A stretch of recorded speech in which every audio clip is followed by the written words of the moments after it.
Assalamualaikum dan salam sejahtera. Kita teruskan lagi sesi PDPR kita pada hari ini berkaitan dengan tajuk cahaya dan optik. Okay, hari ini kita akan membincangkan subtopik baru iaitu pembentukan imej oleh kanta. Penggunaan kanta dalam pelbagai peralatan optik kini semakin diperluas. Contohnya telefon yang merupakan alat komunikasi melalui audio sahaja telah dimajukan sehingga menjadi telefon pintar yang dapat berfungsi sebagai alat komunikasi audiovisual dengan menggunakan kamera untuk mengambil gambar foto dan video.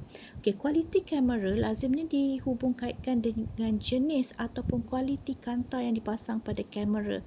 Okey, hal ini dikatakan sedemikian kerana imej dalam kamera dibentuk oleh kanta. Selain kaca dan juga plastik lut sinar, sebarang bahan lut sinar termasuklah air boleh digunakan untuk membina kanta. Okey, berikut adalah rajah dua jenis kanta iaitu kanta cembung dan kanta cekung. Okay, kanta merupakan medium lut sinar seperti kaca yang mempunyai satu atau dua permukaan melengkung. Kanta boleh dibahagikan kepada dua jenis iaitu kanta cembung pada rajah di sebelah atas dan kanta cekung pada rajah di sebelah bawah. Kamu perhatikan pada kanta cembung terlebih dahulu. Di situ diberikan tiga jenis kanta cembung iaitu dui cembung, plano cembung dan juga menuskus cembung. Kanta cembung adalah kanta yang mempunyai ataupun yang tebal di bahagian tengahnya dan nipis di bahagian tepi. Sementara kanta cekung pula dia nipis di bahagian tengah dan tebal di bahagian tepi. Untuk kanta cekung di sini diberikan tiga jenis juga iaitu dui cekung, plano cekung dan juga meniskus cekung.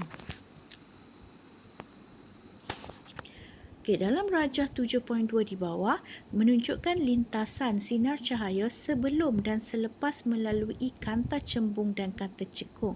Kamu perhatikan apakah yang berlaku kepada sinar cahaya selepas melalui kanta tersebut.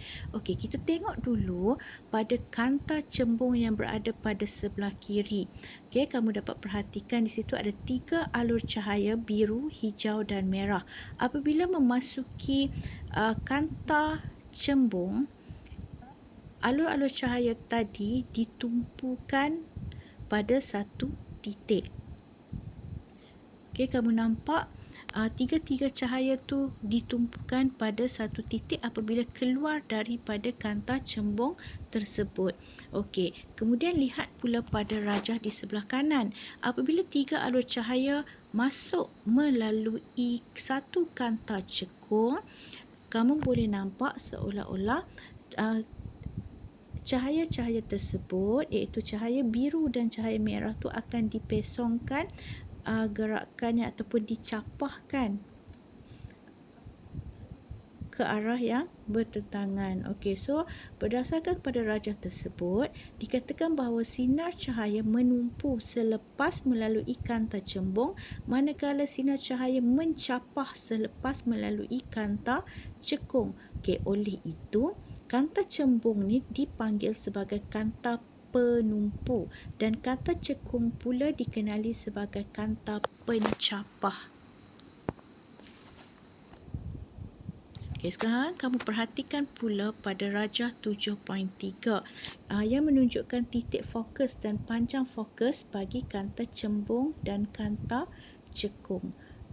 Dalam rajah A menunjukkan berkaitan dengan kanta cembung. Bagi kanta cembung ni titik fokus F ialah satu titik dengan keadaan sinar cahaya tuju yang selari dengan paksi utama yang akan menumpu kepadanya selepas melalui kanta cembung. Kamu perhatikan kepada rajah A.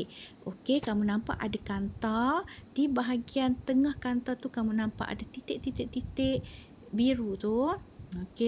Lepas tu yang serenjang dengannya tu adalah paksi utama.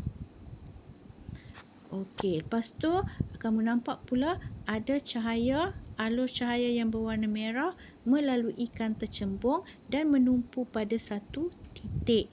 Okey, so titik itu dipanggil sebagai titik fokus. Okey, jarak di antara bahagian tengah kanta cembung dengan titik fokus F tu dipanggil sebagai panjang fokus. Okey, bagi rajah B pula, okey, untuk kanta cekung, okey, apabila sinar cahaya yang mencapar selepas melalui satu kanta cekung diekstrapolasikan ataupun diunjurkan ke belakang, sinar cahaya ni akan bersilang pada satu titik. Titik tu juga dipanggil sebagai titik fokus. Okey, so sila perhatikan pada rajah B. Okey, kamu nampak titik fokus dia diunjurkan di belakang, kalau kanta cembung di hadapan. Okey, berikut adalah bahagian kanta cembung. Okey, kamu nampak dekat sini. Okey, yang tadi tu titik di tengah-tengah bahagian kanta tu dipanggil sebagai paksi kanta. Okey, yang berserenjang dengannya tu adalah paksi utama. Okey, titik di bahagian tengah-tengah kanta tu pula, simbol O tu dipanggil sebagai pusat optik. Okey. Okey, lepas tu kamu nampak ada F. Okey. F itu adalah titik fokus. Jarak di antara paksi kanta ataupun di antara pusat optik dengan F ataupun titik fokus tu dipanggil sebagai panjang fokus. Okey, lepas tu kamu nampak pada paksi utama tu ada objek. Okey, objek, dan di sebelah hadapannya ada image.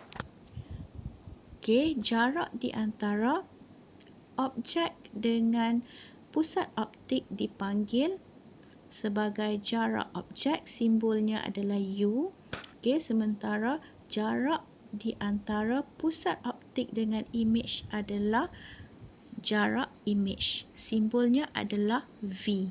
Okey, kemudian pada paksi utama, selain daripada F panjang fokus, kamu nampak ada dua F. Dua F tu mewakili dua kali panjang fokus. Okey, berikut pula adalah bahagian kanta cekung. Okey, sama seperti kanta cembung, ada paksi utama, ada paksi kanta, ada pusat optik. Okey, untuk kanta cekung, kamu dapati image dan objek berada pada sebelah yang sama. Okey. Okey, so kamu dapati di situ ada F dan 2F. F merujuk kepada titik fokus. Okey, F kecil tu jarak di antara pusat optik dengan titik fokus disebut sebagai panjang fokus. Okey, 2F adalah dua kali jarak fokus ataupun dua kali titik fokus tu. Okey, kamu nampak ada objek dan ada image. Untuk kanta cekung, okey, image terletak di antara objek dengan kanta. Okey, yang tadi kanta cembung, kanta terletak di antara objek dengan image. Okey, so sekarang ni jarak antara objek ke pusat optik adalah U, iaitu jarak objek, sementara jarak di antara pusat optik dengan image diwakili dengan V, iaitu jarak image. Berikut pula adalah istilah-istilah optik yang digunakan berdasarkan kepada gambar rajah kanta tadi. Okey, pusat optik simbolnya O, ini merupakan titik pada pusat kanta. Okey, sinar cahaya yang melalui pusat optik tidak akan dibiaskan, maksudnya bergerak lurus sahaja. Okey, paksi utama pula adalah garis lurus yang melalui pusat optik suatu kanta dan titik fokus F. paksi kanta pula merujuk kepada garis lurus yang menerusi pusat optik dan berserenjang dengan paksi utama. Sementara titik fokus F untuk kanta cembung, titik fokus F ialah titik pada paksi utama iaitu tempat penumpuan sinar cahaya selari dengan paksi utama selepas melalui kanta. Bagi kanta cekung pula, titik fokus F ialah titik pada paksi utama iaitu sinar cahaya selari dengan paksi utama seolah-olah mencapah dari titik ini selepas melalui kanta. Panjang fokus diwakili dengan simbol F kecil merujuk kepada jarak titik fokus F dengan pusat optik. Jarak objek pula simbolnya U kecil. Jarak merujuk kepada jarak antara objek dan pusat optik, dan yang terakhir ialah jarak imej yang diwakili oleh V kecil iaitu jarak di antara imej dengan pusat optik.